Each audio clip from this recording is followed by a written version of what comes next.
On March 14, 1849, the county courthouse in Lowndes County, Alabama, burned to the ground in what officials called an unfortunate accident caused by an overturned lamp.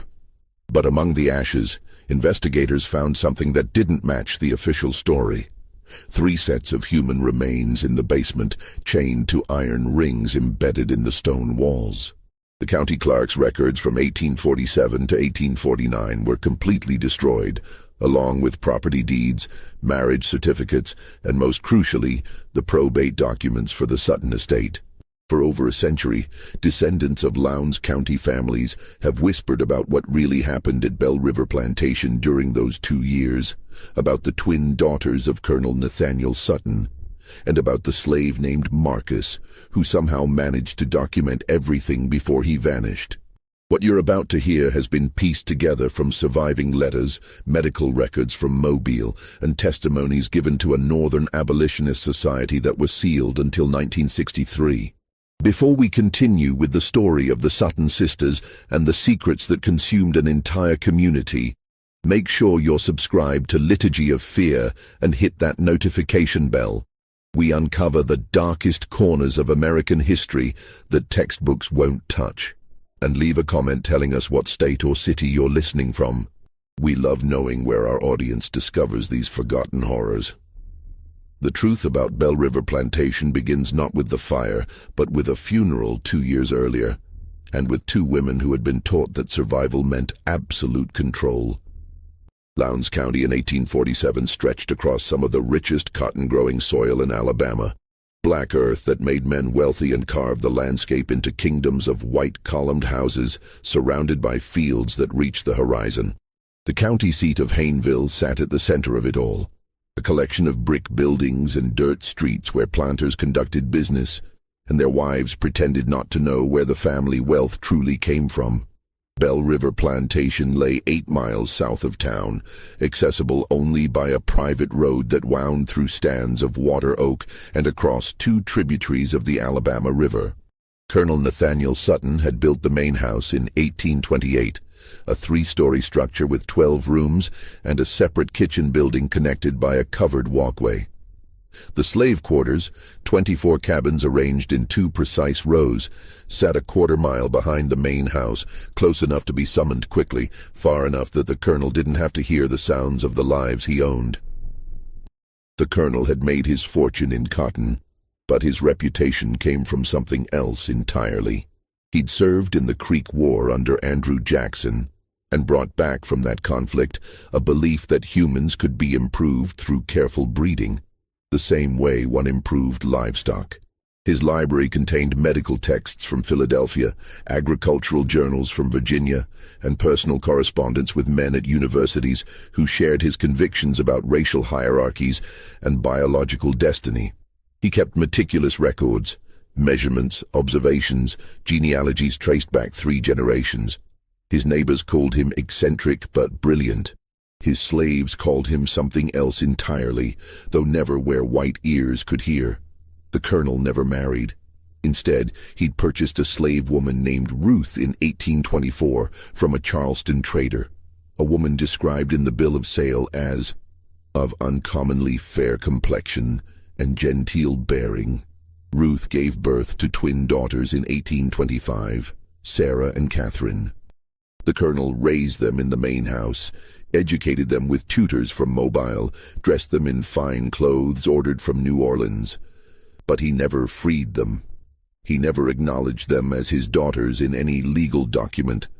On paper, they remained his property, an arrangement that gave him absolute authority over every aspect of their existence. Sarah and Catherine grew up in a peculiar isolation. They learned to read and write, to paint watercolors and play the pianoforte.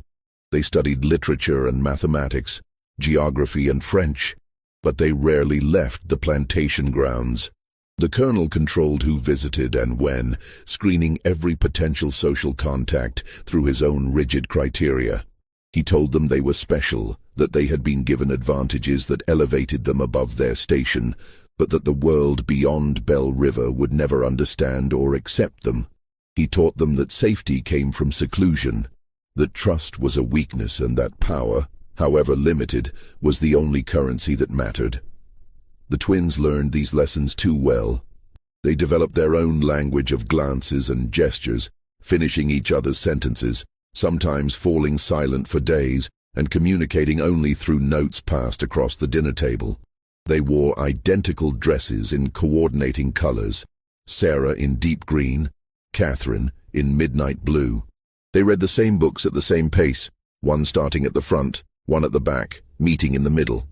They shared everything: hairbrushes, jewelry, secrets, and eventually, something darker. Their mother Ruth died in 1839, officially from pneumonia, though the slave quarters whispered about bruises on her arms and fear in her eyes during her final weeks. After her death, the colonel's control over his daughters tightened like a noose. He installed locks on their bedroom doors that could only be opened from the outside. He required them to submit weekly written reports on their activities, their thoughts, their dreams. He began testing them, leaving valuables in obvious places to see if they would steal, introducing them to male visitors to observe their reactions, creating situations designed to reveal any hidden rebellions. The plantation itself prospered through these years. By 1847, the colonel owned 63 enslaved people whose labor produced 142 bales of cotton annually. He sold his crop through factors in Mobile and invested the profits in more land, more slaves, more books for his ever-growing library. The slave population at Belle River had an unusual demographic profile and disproportionate number of light-skinned individuals, more children than the birth rate should have produced, and a disturbing pattern of families separated and sold away just as children reached adolescence. The overseer, a man named Jonas Pritchett, had worked at Belle River for 15 years. He lived in a cottage near the slave quarters and carried out the colonel's orders with mechanical precision. Pritchett kept his own records: punishment logs, work assignments, dietary restrictions for slaves the colonel had designated for his breeding program. These notebooks, written in Pritchett's cramped handwriting, documented atrocities with the casual tone of farming reports. Which women were forced into which cabins, which children were sired by which men, which pregnancies were terminated and by what methods. In the main house, Sarah and Catherine understood more than their father realized. They read his journals when he traveled to Mobile on business. They listened at doors and gathered fragments of conversations between Pritchett and the colonel. They knew what happened in the quarters after dark, knew which of the slaves were their half-siblings, knew that their father viewed human beings as experimental subjects in his personal laboratory of racial theory, and they learned to hate him with a cold, patient fury that would have terrified him if he'd recognized it. The morning of February 3rd, 1847 arrived with unseasonable warmth, temperatures climbing into the low 60s even before noon. Colonel Sutton had spent the previous evening in his study, working by lamplight on correspondence with a professor at the Medical College of South Carolina.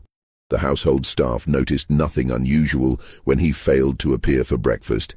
He often worked through the night and slept late. It was Pritchett who found him at 10:30, slumped in his leather chair with papers scattered across his desk. The colonel's face had a greyish tinge, and when Pritchett touched his hand to wake him, the skin felt cold and waxy. "Doctor."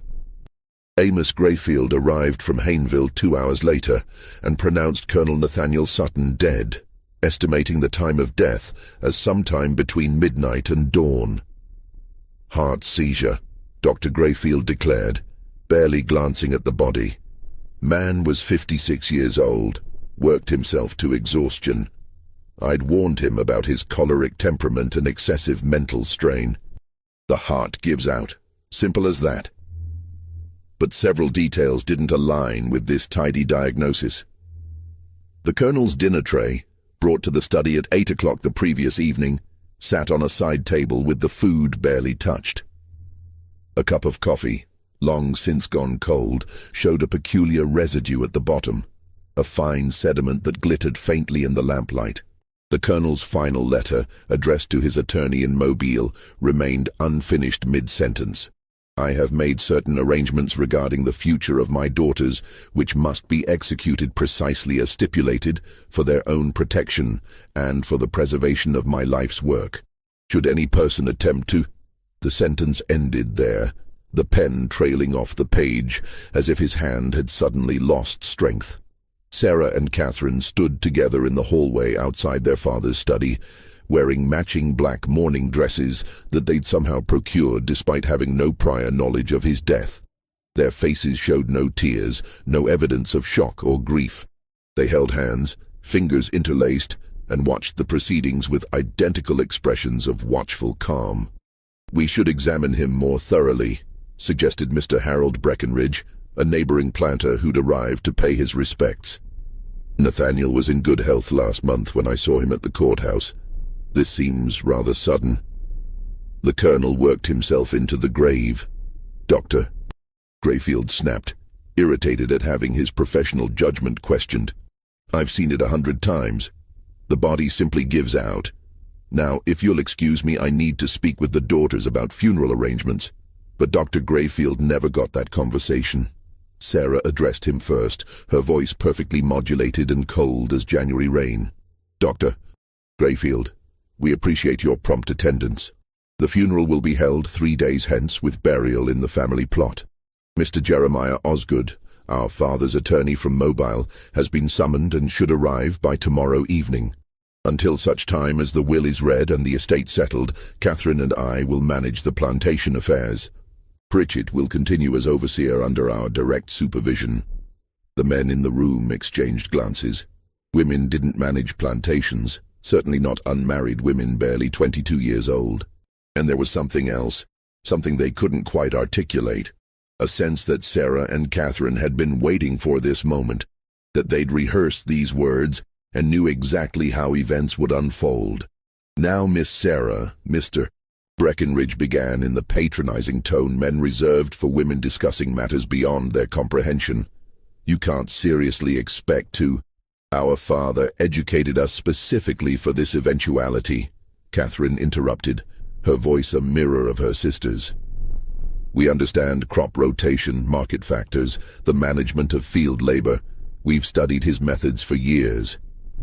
This plantation will continue to operate at its current level of productivity." What the men didn't know, couldn't know, was that Sarah and Catherine had prepared for this day for months. They'd studied their father's account books, memorized the names and capabilities of every enslaved person on the property, learned which merchants in Hayneville could be manipulated and which needed to be avoided. They'd planned for every contingency except one, the specific contents of their father's will. The funeral took place on February 6th, under gray skies that threatened rain but never delivered. 43 neighbors and business associates attended, gathering in the parlor where the colonel's body lay in a walnut casket lined with white satin. The Reverend Samuel Yates from Hayneville's Presbyterian Church delivered a eulogy that praised the colonel's contributions to Alabama's agricultural prosperity and his devotion to advancing scientific knowledge. Not one enslaved person from Bell River attended the service, though they gathered in the quarters that evening for their own ceremony, a mixture of Christian hymns and older traditions, singing songs that celebrated liberation and the settling of accounts. They kept their voices low, but the sound carried across the fields to where Sarah and Catherine sat on the main house veranda, listening. "They think they're free now," Sarah said softly. "They'll learn differently," Catherine replied. Jeremiah Osgood arrived from Mobile the evening after the funeral, a portly man of 50 with silver hair and the careful manner of someone accustomed to delivering bad news to people who could afford to make his life difficult. He carried a leather satchel containing Colonel Sutton's will and several sealed documents marked for the twins' eyes only. The reading took place in the colonel's study, now thoroughly cleaned of any evidence of his final hours. Sarah and Catherine sat together on a settee, their black mourning dresses rustling slightly as they adjusted their positions. Pritchett stood by the door, uninvited but tolerated, his weathered face expressionless. Osgood opened his satchel and withdrew a thick document bound with black ribbon. Colonel Sutton revised his will on December 12, 1846, less than 2 months before his death. The provisions are unconventional. The document's opening paragraphs were standard: charitable bequests to the Presbyterian Church, personal items distributed to various acquaintances. Then Osgood reached the section concerning the plantation and its inhabitants. To my daughters Sarah and Catherine Sutton, I leave the entirety of Bell River Plantation, including all lands, structures, livestock, equipment, and human property, to be held jointly and equally between them. However, this bequest is conditional upon the following stipulations, which must be satisfied within 24 months of my death. Osgood paused, cleared his throat uncomfortably, and continued. First, both daughters must enter into lawful Christian marriage with men of suitable character and standing, approved by the executor of this estate. Second, both marriages must produce legitimate offspring within the stipulated time frame. Third, the daughters must maintain the plantation at current levels of productivity and demonstrate sound management of its resources. Sarah's hand tightened on Catherine's, their knuckles going white. Should these conditions not be met, Osgood read, his voice dropping lower, Bell River Plantation and all its assets shall be sold at public auction, with proceeds distributed equally among the following charitable institutions. The list included agricultural colleges, medical societies, and organizations dedicated to the advancement of scientific understanding of human populations. The Colonel's final attempt to ensure his ideology outlived him. There's more, Osgood said, withdrawing a second document. A private letter to you both. He handed the sealed envelope to Sarah, who broke the wax seal with her thumbnail. Inside, their father's handwriting covered 3 pages of heavy cotton paper. Catherine leaned close, and they read together in silence. The letter explained the Colonel's reasoning with chilling clarity. He'd observed their unnatural attachment to each other, their rejection of normal feminine interests in courtship and marriage. He'd concluded that they would never voluntarily separate, never form appropriate alliances with men who could continue his work and properly manage his estate. So he'd created a situation where they had no choice: marry and procreate, or lose everything. But the letter's final paragraph contained something more disturbing. I have made arrangements to ensure you choose wisely.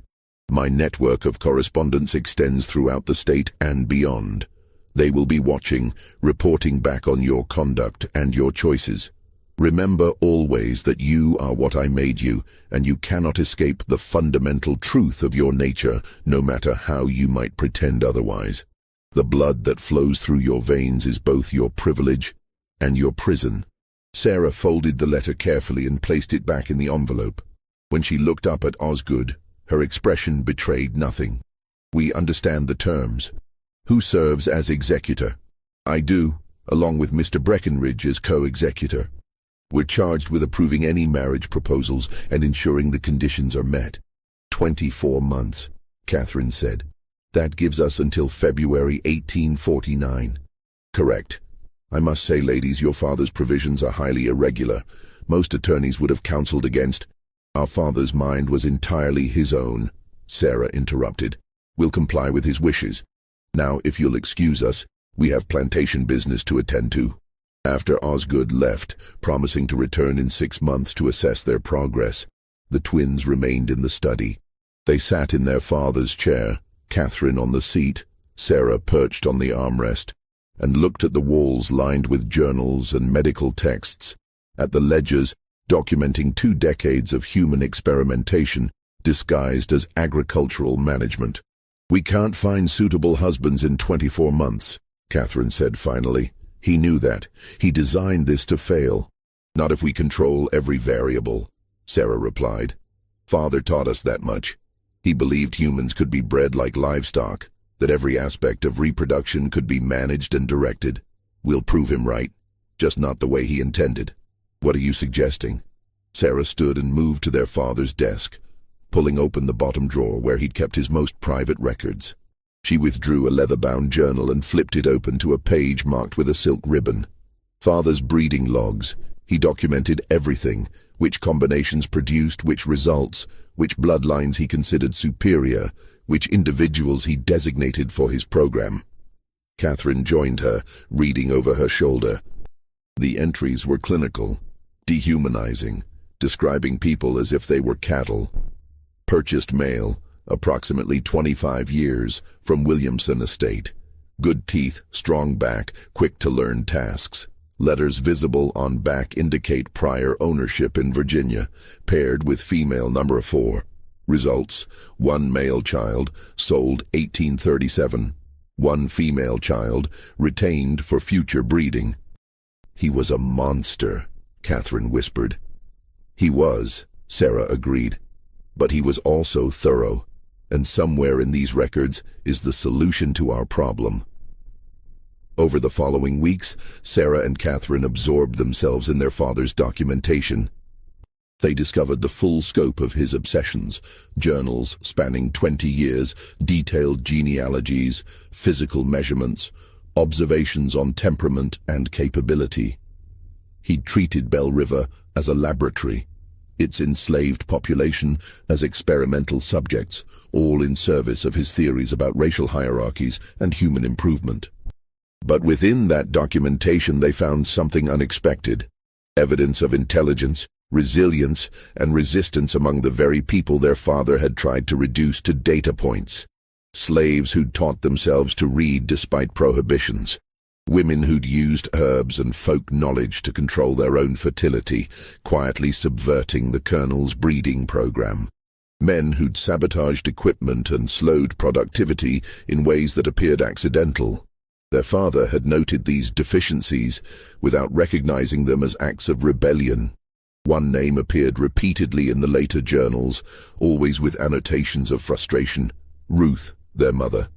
The Colonel had purchased her expecting a compliant bearer of children for his experiments. Instead, he'd found a woman who resisted him in subtle, persistent ways, teaching her daughters to read when he was away, whispering to them about the life she'd known before slavery, planting seeds of doubt about his absolute authority. "She tried to protect us," Catherine said, tracing her finger over their mother's name in the ledger. "Even when she couldn't save herself." "Then we owe her more than survival," Sarah replied. "We owe her victory." But victory required resources, time, and one more element they didn't yet possess: a man they could control completely, whose presence would satisfy the letter of their father's will while violating its spirit entirely. The solution arrived in late April, though they didn't recognize it immediately. The spring auction in Hayneville drew sellers and buyers from across central Alabama, transforming the courthouse square into a marketplace of human misery. Enslaved people stood on a raised platform, while white men examined them like livestock, checking teeth and muscle tone, asking invasive questions about work history and health. The air smelled of dust and sweat and fear. Sarah and Catherine attended with Pritchett, ostensibly to purchase additional field hands for the expanded acreage they planned to cultivate. They wore black veils, still in mourning, which gave them anonymity in the crowd and allowed them to observe without being observed too closely. The morning sales proceeded predictably. Field workers going to plantation owners, domestic slaves to town families, children torn from parents and sold to different buyers. Then, shortly before noon, something unusual appeared on the auction block. "Next lot," the auctioneer called. "Property of the Granville estate, recently deceased. One male, age approximately 28, name of Marcus. Got his letters, can figure, worked as a house servant and tutor to the Granville children. No history of rebellion, no attempts to run. Starting bid, $1,000. Marcus stood on the platform with straight posture and level gaze, neither defiant nor submissive. He wore clean but worn clothing, and his hands, the hands of someone who worked with ledgers rather than cotton, showed no calluses. His skin was several shades lighter than most of the people sold that morning, suggesting mixed ancestry. But what caught Sarah's attention was something else entirely: the way he scanned the crowd. Not with the defeated resignation she expected, but with calculation, as if he was evaluating potential buyers just as they evaluated him. "Educated slaves are risk," someone in the crowd called out. "Gets ideas above his station. Perfect for a household that needs bookkeeping done," the auctioneer countered. "How many of you can balance your own accounts? Here's a man who can do it for you. Now do I hear 1,000? The bidding opened slowly. Most planters didn't want an educated male slave. Too much potential for trouble, for reading abolitionist newspapers, for forging travel passes. But a few town merchants showed interest, seeing value in someone who could manage their stores or handle correspondence. Sarah leaned close to Pritchett. "Bid." "Miss Sarah, we don't need—" "Bid." Pritchett raised his hand. 1,000. 1,200, countered a merchant from Montgomery. 1,300, Pritchett called. The bidding climbed to 1,600 before the Montgomery merchant dropped out, shaking his head at the inflated price for a single male slave, educated or not. Sarah had paid more than market value, a fact that would fuel gossip in the weeks ahead. Marcus was delivered to Bell River 3 days later, walking the 8 miles from Hayneville with his few possessions in a cloth bag. Pritchett met him at the plantation entrance and led him directly to the main house, where Sarah and Catherine waited in the study. "You can read and write," Sarah said. It wasn't a question. "Yes, ma'am." Marcus's voice was educated, careful, revealing nothing of what he might be thinking. "You tutored the Granville children. What did you teach them?" "Reading, writing, arithmetic, some geography and history. Whatever their father requested." Catherine circled him slowly, appraising. "The Granvilles were known abolitionists, Quakers, I believe. They allowed their slaves to be educated?" For the first time, something flickered in Marcus's eyes. Wariness, perhaps, or recognition that this conversation was more complicated than it appeared. "Mr. Granville believed all people possessed souls and minds worthy of development, ma'am." "And you?" Sarah asked. "What do you believe?" "I believe I'm standing in front of 2 women who paid too much for me and who clearly have something specific in mind beyond field labor." The twins exchanged glances. Their father had taught them to view enslaved people as objects, incapable of analysis or autonomous thought. Marcus had just demonstrated both within 30 seconds. "We have an unusual situation," Sarah said carefully. "Our father died recently, leaving conditions on our inheritance that require creative solutions. We need someone educated, discreet, and capable of understanding complex arrangements." "What kind of arrangements?" "The kind that must remain private within this household," Catherine replied. "You'll live in the main house, not the quarters. You'll have access to our father's library. You'll be treated well, fed properly, given freedoms that would be extraordinary elsewhere. But in exchange, you'll do exactly what we say, when we say it, without question or hesitation." Marcus was silent for a long moment. When he spoke, his voice was very quiet. "And if I refuse these unnamed terms, then you'll be sold south," Sarah said flatly. "To cotton plantations in Mississippi where educated slaves are worked to death in the fields to break them of any intellectual pretensions. I can have you on a boat within a week." It wasn't an empty threat, and Marcus clearly knew it. "What do you want from me?" "That depends," Catherine said. "Can you keep secrets, even ones that could be used as weapons?" "I've kept secrets my entire life, ma'am. Had to survive." Sarah walked to the window, looking out across the plantation grounds. "Our father's will requires us to marry within 24 months or lose everything. But we have no intention of submitting to marriages arranged by men who view us as property to be managed. So we're going to subvert the terms while technically fulfilling them." "I don't understand." "You will," Catherine said. "But first we need to know if you can be trusted, completely and absolutely." Over the following days, Sarah and Catherine tested Marcus in ways both subtle and overt. They gave him access to their father's library and watched what he read. They asked his opinions on political matters and listened for hints of abolitionist sympathies. They observed how he interacted with the other enslaved people at Bell River, whether he attempted to organize or agitate. Marcus proved remarkably adaptable. He kept to himself, spoke carefully, and demonstrated an intelligence that had clearly been honed through years of navigating dangerous social terrain.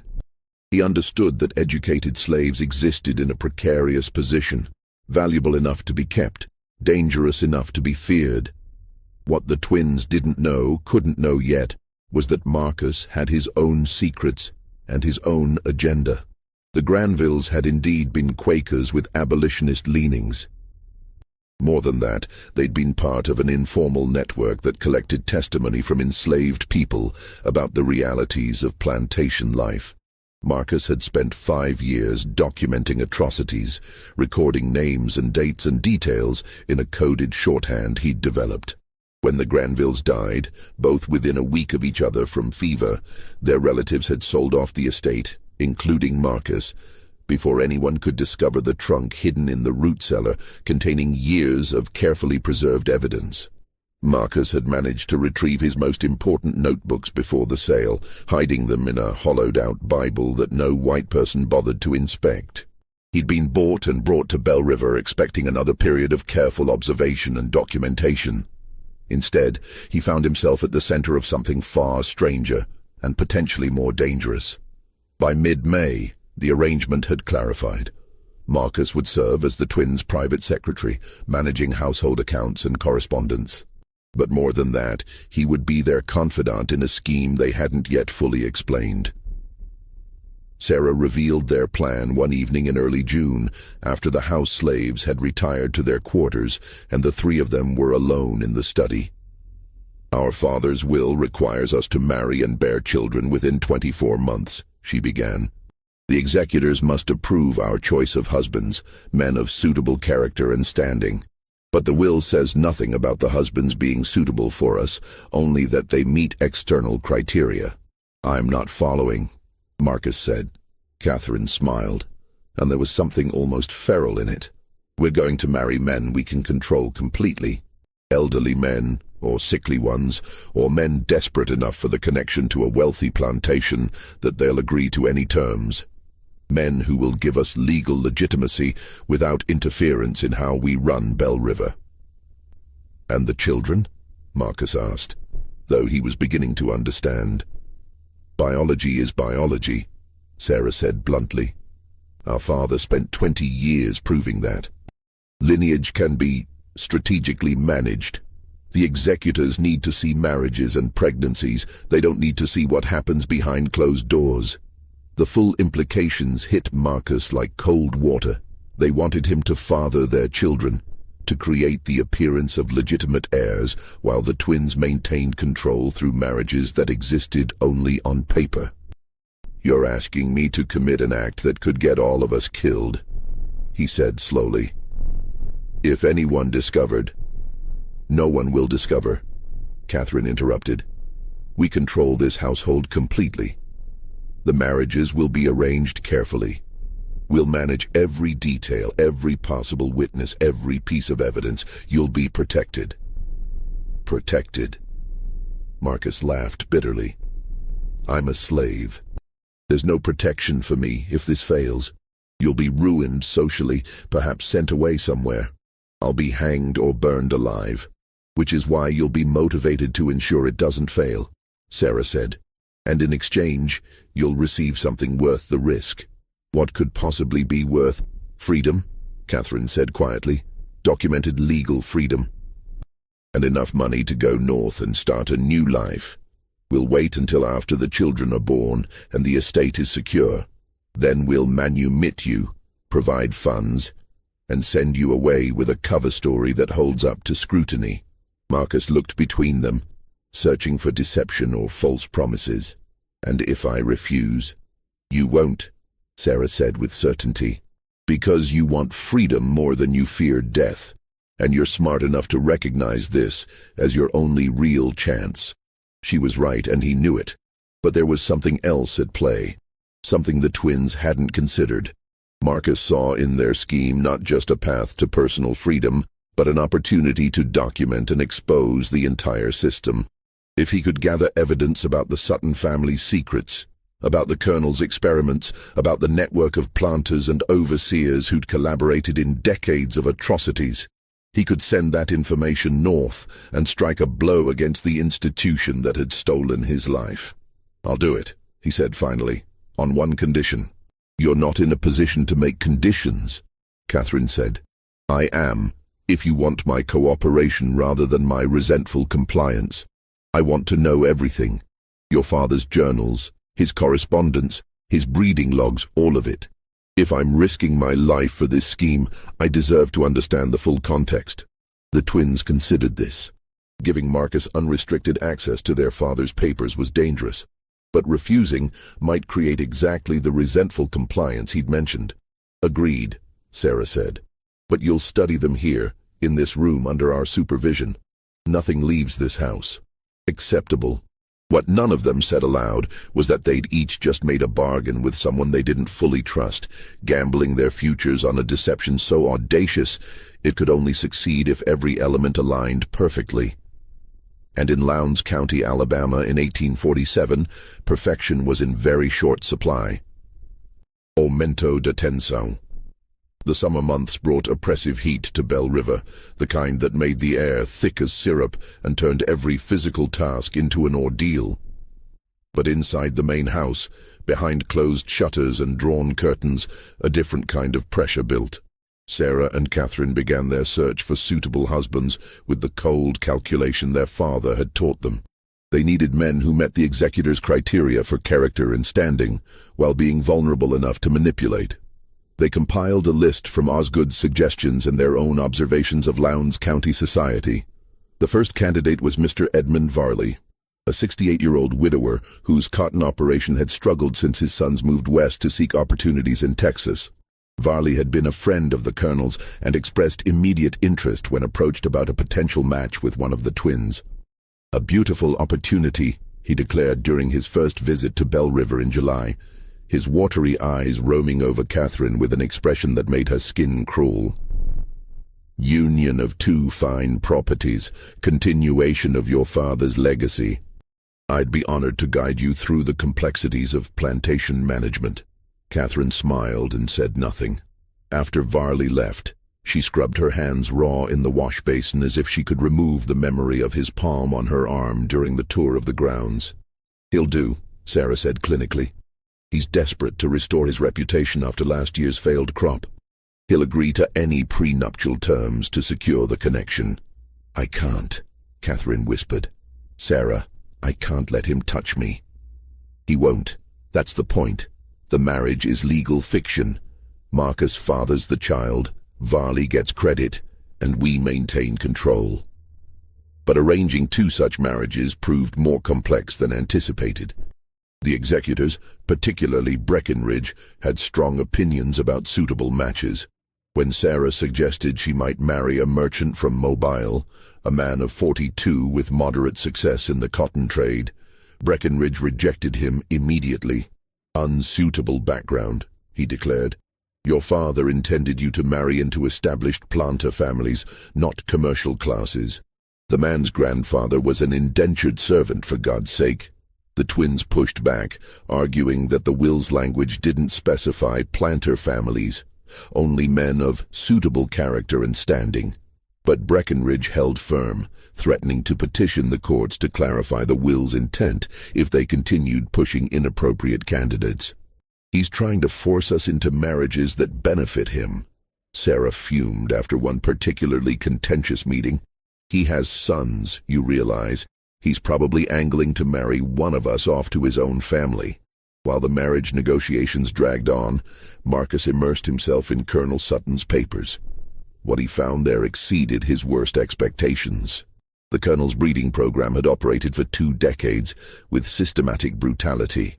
He'd forced specific pairings, sold away children who didn't meet his criteria, and separated families with no consideration for human bonds. He documented everything in clinical language that dehumanized people into data points. Female number 7 shows resistance to breeding assignments. Recommend increased discipline and isolation to induce compliance. But the journals also contained something else, evidence of a network. The colonel hadn't worked in isolation. He corresponded with other planters, with medical professionals, with academics at southern universities. They exchanged research findings, compared methodologies, and discussed ways to advance their theories about racial hierarchies and human improvement. Marcus began making careful copies of the most damning entries, using paper Sarah provided for household accounts and writing late at night when the twins had retired. He developed a system for hiding his copied pages inside a hollowed-out section of his mattress, building a secret archive that would eventually travel north. But he also began to notice something the twins didn't mention: the pattern of illness among Belle River's enslaved population. In late July, 3 women in the quarters developed symptoms: lesions, fever, progressive weakness. Pritchett reported it casually, suggesting they be isolated and given minimal care until they recovered or died. But Marcus had read the colonel's private medical notes and recognized what he was seeing: syphilis. The colonel had infected multiple women, either deliberately as part of his research or through his systematic sexual abuse. Now the disease was spreading through the quarters, passed between couples, transmitted from mothers to infants. Marcus brought his findings to Sarah and Catherine one evening, laying out the medical texts he'd found with their father's annotations. Your father gave them syphilis. Either he contracted it himself and spread it, or he exposed them deliberately. The journals suggest both. And it's killing them. Catherine's face went pale. How many? At least 7 showing symptoms now, but syphilis can remain dormant for years. There's no way to know how many are infected without proper medical examination, and even then. He trailed off, the futility evident. Sarah stood abruptly and walked to the window, her back rigid. Can it be treated? Mercury treatments sometimes, but they're almost as dangerous as the disease itself, and expensive, and would require a doctor willing to treat enslaved people properly, which... Marcus didn't need to finish that sentence either. Do it anyway, Sarah said without turning around. Purchase whatever medicines are needed from Mobile. Have Dr. Grayfield come out, and if he refuses to treat them adequately, find someone who will. Miss Sarah, the cost... I don't care about the cost. Our father did this. We're not going to let them die from his depravity. It was the first crack in the facade Marcus had seen, the first indication that the twins might be motivated by something beyond self-preservation. He filed it away as valuable intelligence. Dr. Grayfield arrived 2 days later, irritated at being summoned to treat slaves. He examined the sick women with barely concealed disgust, confirmed the diagnosis, and prescribed mercury treatments with the cheerful confidence of someone who didn't particularly care whether the patient survived. Course of treatment takes months, he said, washing his hands in the basin a house servant provided. Can't guarantee results. Frankly, might be more economical to just isolate them and let nature take its course. Replace them with healthy stock. We'll take your prescription, Catherine said coldly, and we'll need you to examine the entire slave population. Everyone. Identify all potential cases. Grayfield's eyebrows rose. That's 40+ people. The expense is ours to bear. When can you begin? The examinations took place over 3 days in August, conducted in a cabin Pritchett cleared for the purpose. Grayfield worked with mechanical efficiency, noting symptoms in a ledger and dispensing diagnoses with the bedside manner of a livestock inspector. The final count was worse than Marcus had feared. 14 confirmed cases, another 8 probables. Nearly a third of Belle River's enslaved population had been infected by the colonel's systematic abuse. Sarah and Catherine absorbed this information in silence. Then Sarah made a decision that would have shocked their father and confused their neighbors. We're treating all of them, she announced. Purchase the mercury, the bandages, whatever's needed. Improved rations for the sick. They need strength to survive the treatment. Reduced work quotas. And Marcus, you'll oversee the treatments. Keep detailed records of who receives what and their progress. Miss Sarah, Pritchett objected, this is going to cost thousands of dollars and reduce productivity significantly. Your father would never. Our father did this to them, Catherine interrupted. "We're correcting his damage. The expense is irrelevant." What the twins didn't articulate, even to each other, was the complex motivation behind their decision. Partly it was pragmatic. Dead slaves couldn't work, and the plantation's value depended on its labor force. Partly it was guilt, recognizing their complicity in their father's system even as his victims. But partly it was something else, something neither wanted to examine too closely.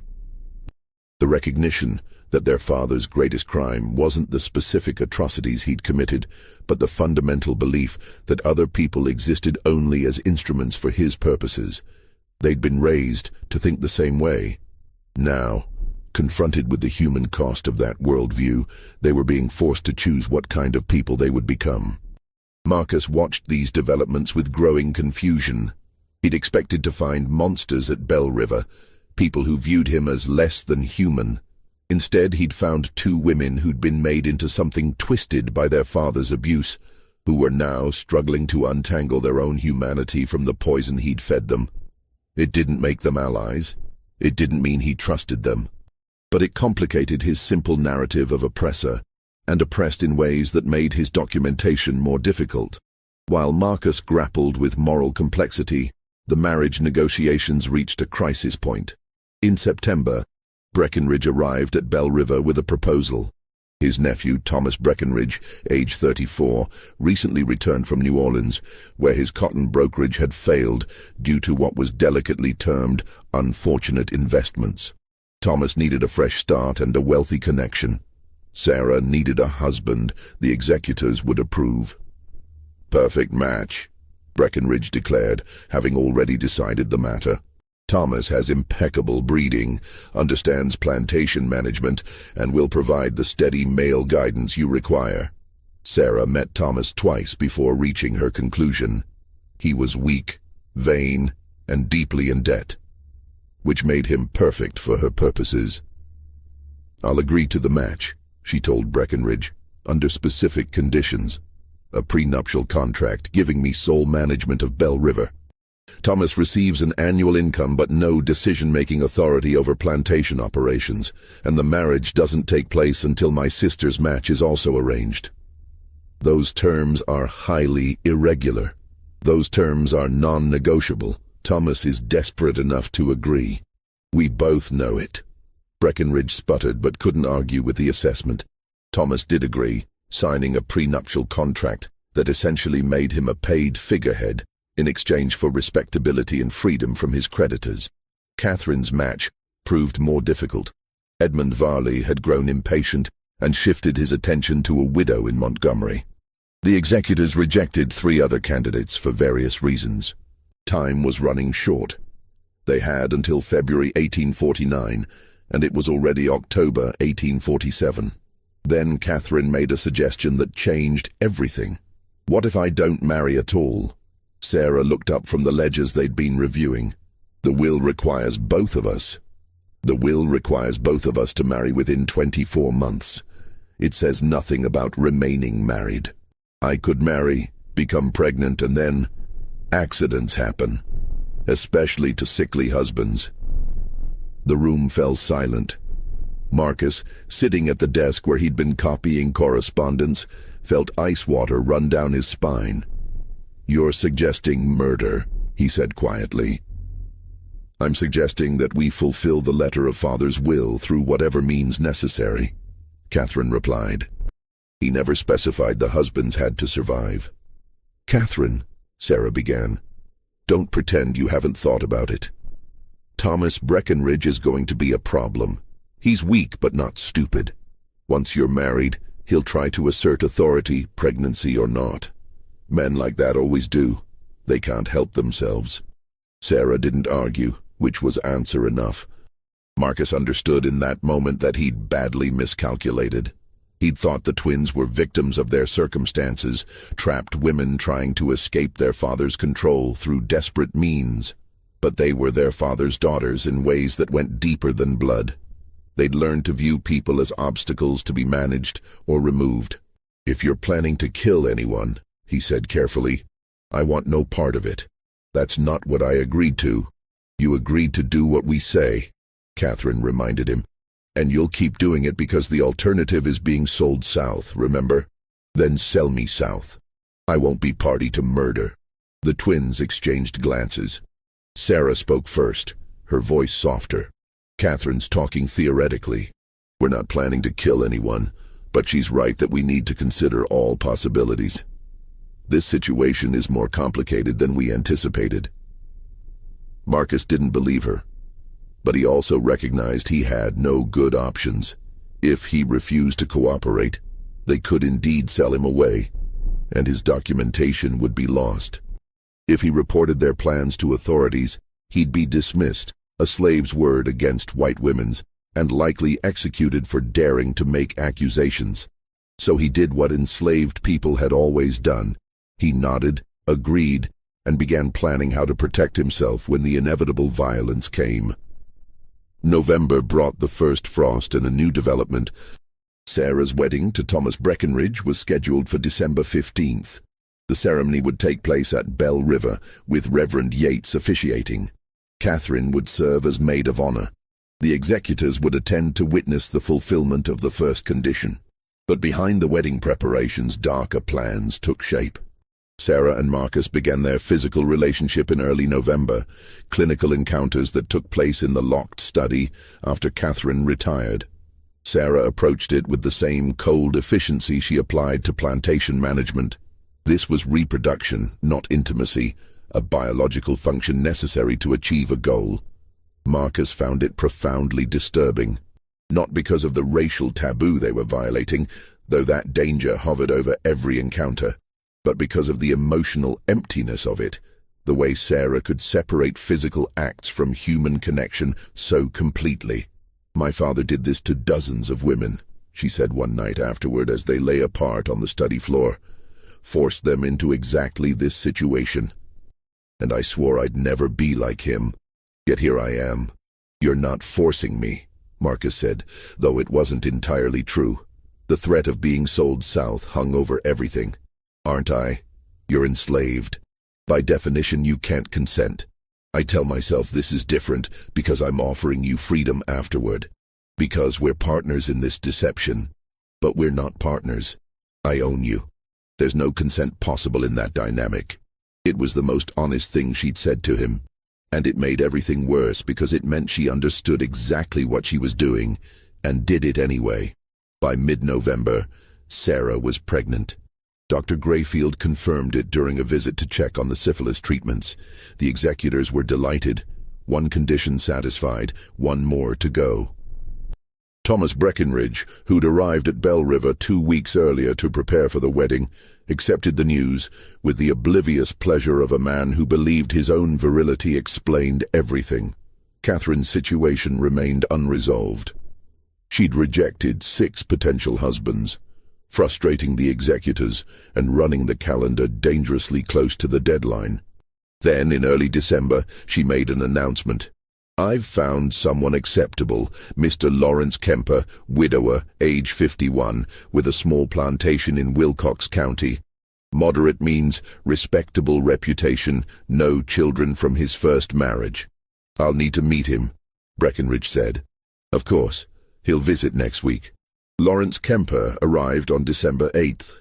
A thin, nervous man with graying hair and a persistent cough that suggested consumption. He spoke little, deferred to Catherine constantly, and seemed pathetically grateful for her attention.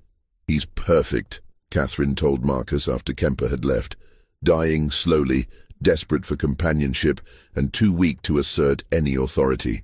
"The executors will approve him because he meets their surface criteria, and he'll be dead within a year, leaving me a widow free to do as I please. You're going to let him die of consumption?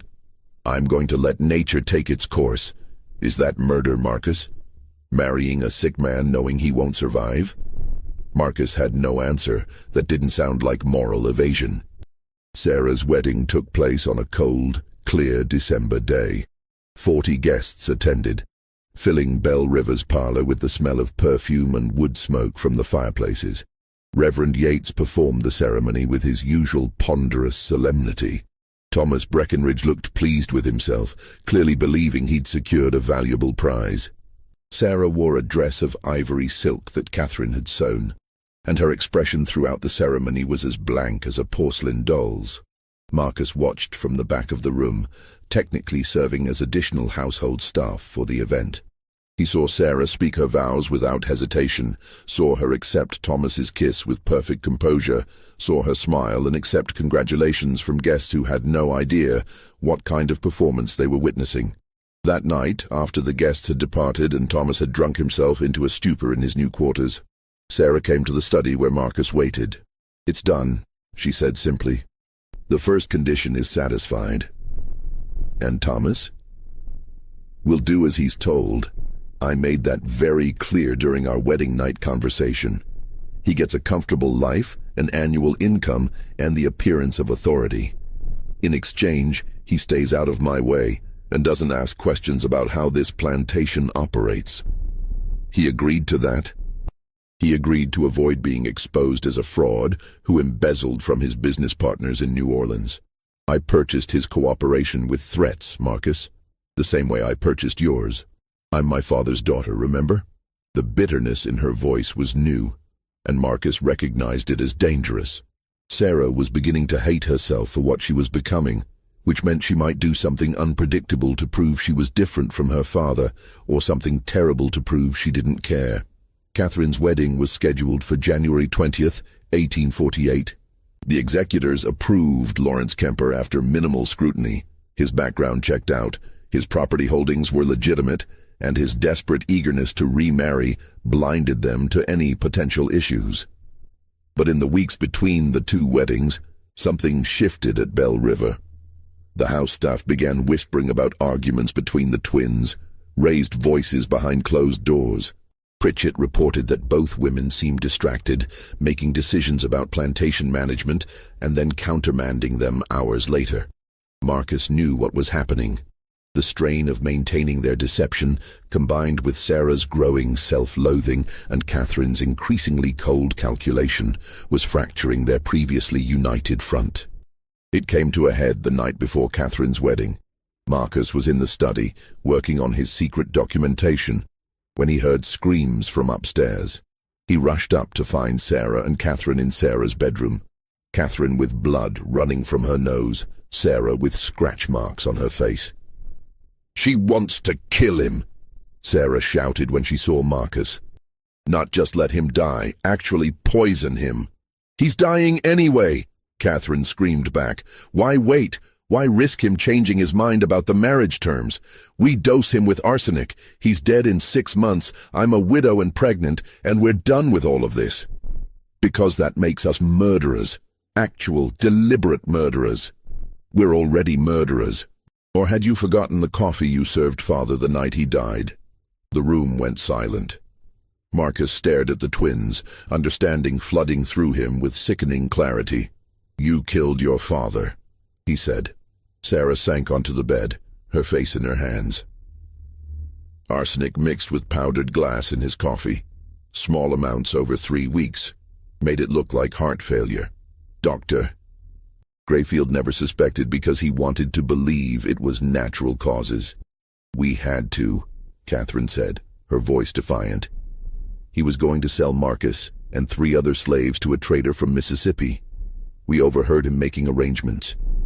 And he was planning to force us into marriages with men he'd selected, men who would have helped him continue his breeding program. We had no choice." "There's always a choice," Marcus said quietly. "Easy for you to say," Catherine snapped. "You're not trapped in a cage built by a man who viewed you as a biological experiment. I'm trapped in a cage too, just a different kind, and I've never killed anyone to escape it." The argument might have continued, but they heard footsteps on the stairs. Thomas, stumbling drunkenly toward his wife's bedroom. The 3 conspirators fell silent, listening to him curse as he fumbled with the door handle, then give up and shuffle away. After he'd gone, Sarah spoke quietly. "We can't do this again. Catherine, if you poison Lawrence, it's over. Someone will notice. Someone will investigate. And all of this, The plantation, our freedom, Marcus's documentation, all of it will be destroyed. Then what do you suggest? We're running out of time. We wait. We let nature take its course with Lawrence. We endure. And when it's finally over, when we've satisfied Father's conditions and secured the inheritance, then we decide who we want to be. Catherine didn't answer immediately. When she did, her voice was tired. I don't know if I can endure anymore. I don't know if there's anything left of me to save. Marcus, watching them, realized he'd been documenting the wrong story. He'd focused on the Colonel's atrocities, the systematic abuse, the breeding program. But the real horror of Bell River wasn't what had been done to enslaved people, though that was horror enough. It was what had been done to the twins themselves, the way their father had twisted them into weapons and then aimed them at each other. They were victims and perpetrators simultaneously, trapped in roles they hadn't chosen, but were now performing with increasing desperation. And Marcus was trapped with them, his own survival dependent on a scheme that seemed more likely every day to end in catastrophic violence. Catherine's wedding to Lawrence Kemper took place on January 20th, 1848, a smaller affair with only 20 guests.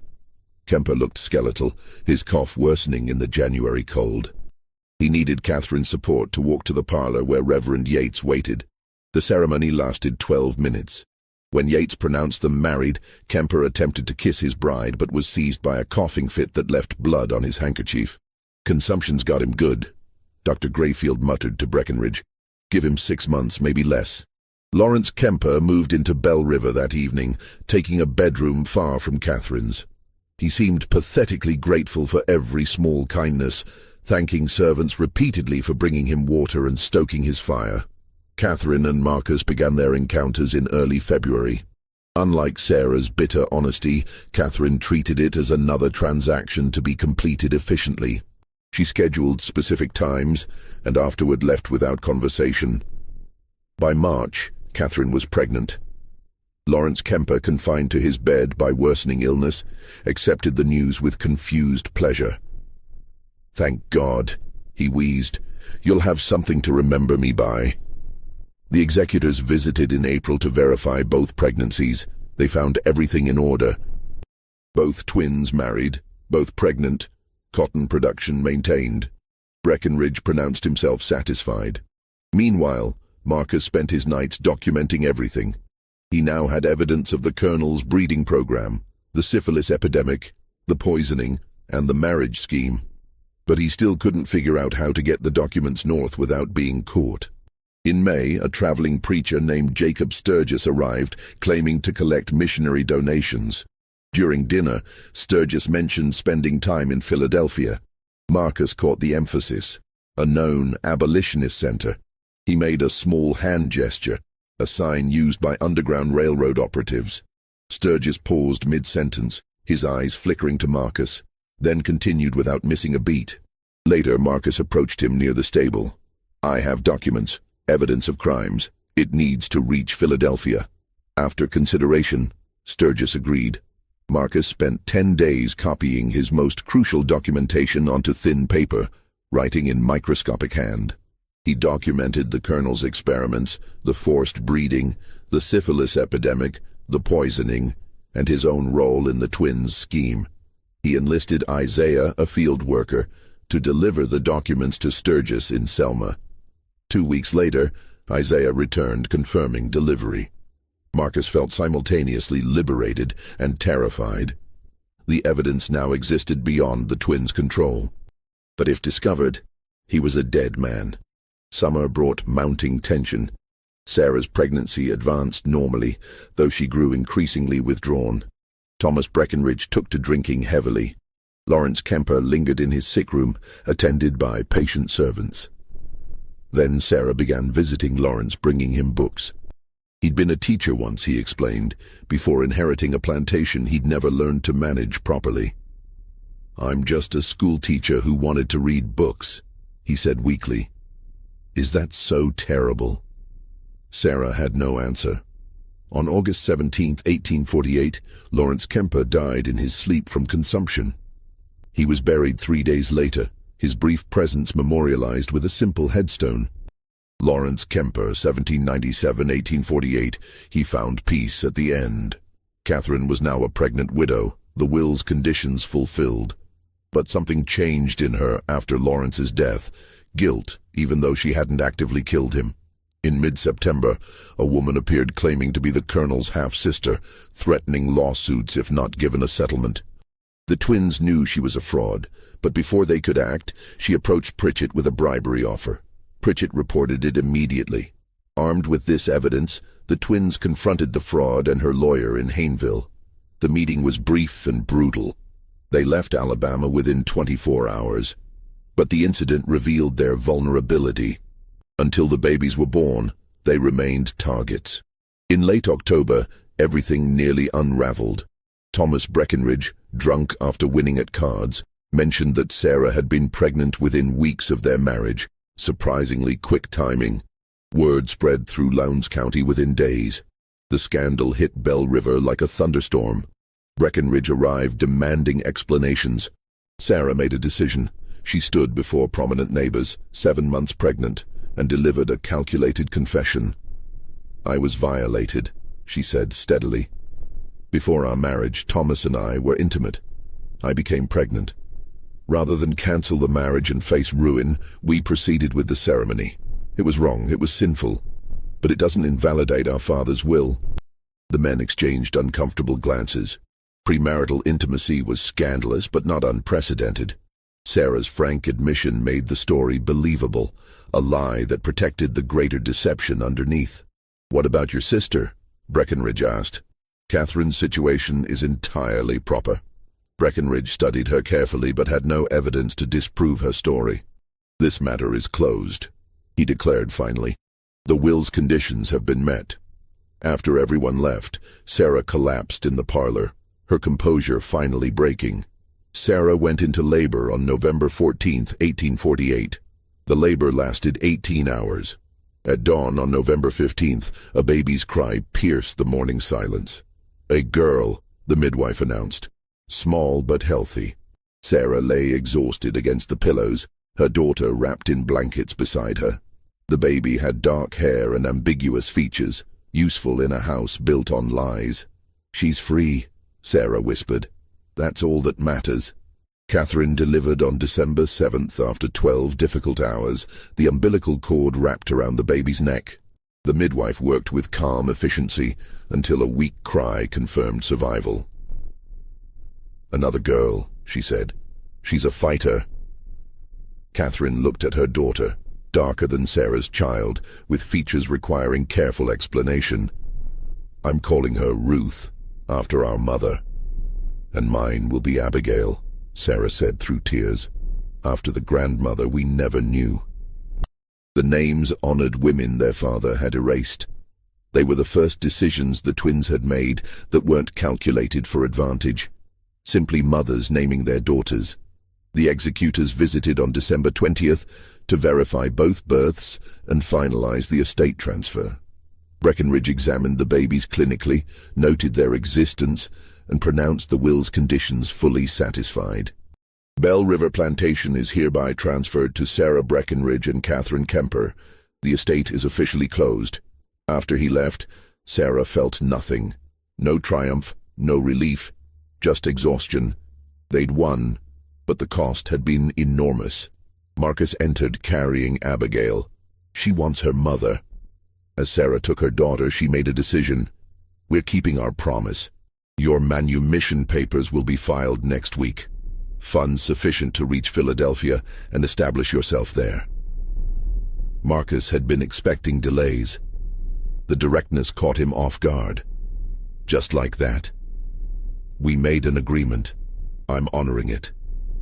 "And the documents I sent north?" Sarah's eyes narrowed. "I know about those. Pritchett intercepts all correspondence. I know what was in them. Everything about Father's programs, the poisoning, our arrangement. Then why didn't you? Because you were right to document it. Someone needs to tell the truth. Maybe your testimony will reach people who can change things." Catherine appeared with Ruth. "We're not stopping you, but we're asking for 6 months. Stay until June, help stabilize operations. Then leave with our blessing and enough money to start fresh. It was masterful manipulation, but also honest. 6 months, he agreed. The winter passed in relative peace. Syphilis treatments continued, with several making full recoveries. The twins settled into motherhood while maintaining efficient plantation operations. Marcus spent evenings preparing for departure, but found himself reluctant to leave. He'd developed attachment to the children he'd fathered and complicated understanding of the twins themselves. Victims attempting to escape victimhood, trying to be better than they'd been raised to be. In March, a letter arrived from Pennsylvania addressed to Marcus. It was from Jacob Sturgis. The testimony had reached the Pennsylvania Anti-Slavery Society. They were compiling it for a report on Alabama plantations. "Father's legacy will be exposure and condemnation," Sarah said quietly. "Everything he believed will be used as evidence of the system's depravity." "He was a monster," Marcus said. "I know, but he was also my father." They moved Marcus's departure to mid-April. The night before he left, Sarah called him to the study. "I've been thinking about what we did," she said.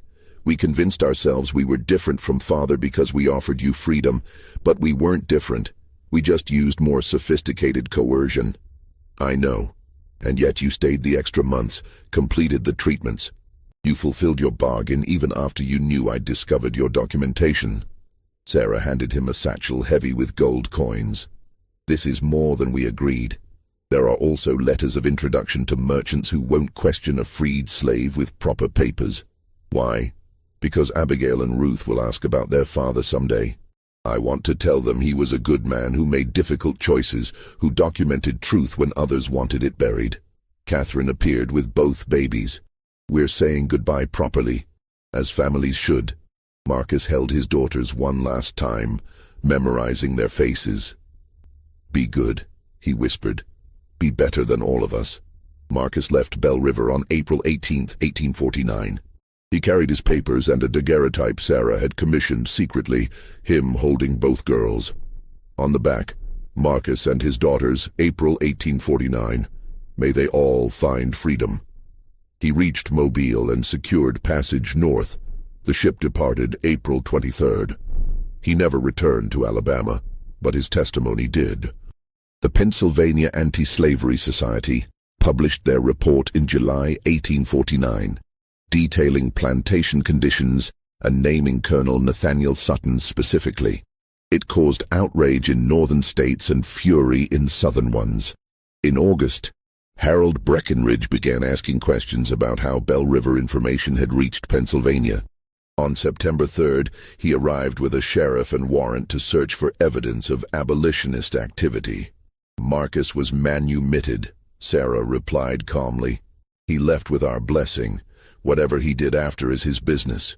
He stole property, your father's journals."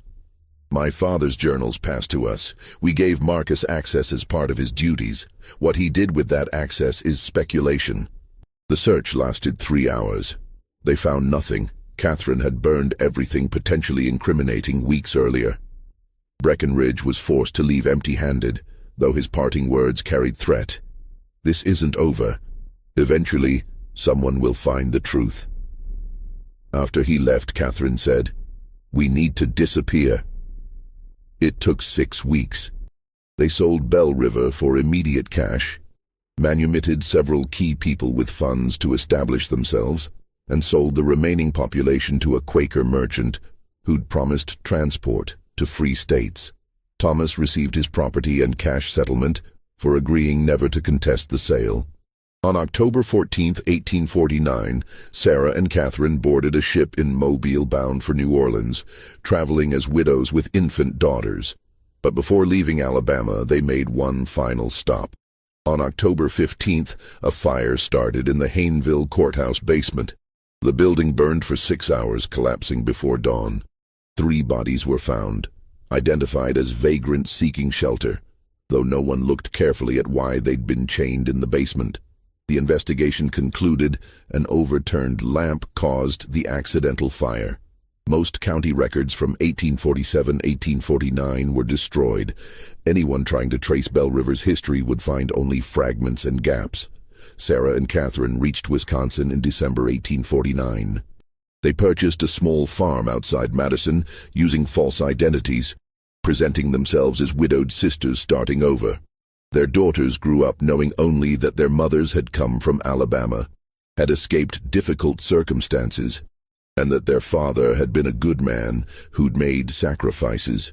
Marcus established himself in Philadelphia as a bookkeeper. He never married, never had other children, never spoke publicly about Alabama. But he continued providing testimony and helped transport escaped slaves until the Civil War began. He kept the daguerreotype hidden, taking it out occasionally to look at his daughters' faces. In 1863, a Union lieutenant discovered a sealed trunk in Belle River's ruins containing journals and breeding logs that confirmed everything in the report and added new horrors. The documents became part of the case for why slavery needed complete abolition. Colonel Nathaniel Sutton's legacy became exactly what his daughters predicted: exposure, condemnation, evidence of systematic evil. But the full truth about Sarah and Catherine, about Marcus and the children, remained hidden in burned records and carefully constructed lies. The courthouse fire was never solved, the bodies never identified, the documents never recovered. And the truth about the Alabama twin sisters who shared one male slave between them until they both got pregnant remained buried in ash and silence for over a century. Some historians claim the story is fabricated, that no records exist to support the alleged events. Others point to the Pennsylvania Anti-Slavery Society's report and argue that where there's documentation, there's truth. But perhaps it doesn't matter whether every detail is verifiable. What matters is what the story reveals about the system that made such events not only possible, but almost inevitable. A system built on treating human beings as property, on using violence and deception as tools of control. The Sutton twins, if they existed, were both victims and perpetrators. Marcus, if he lived, was both collaborator and resistance fighter. The children inherited a legacy of trauma and survival, guilt and resilience.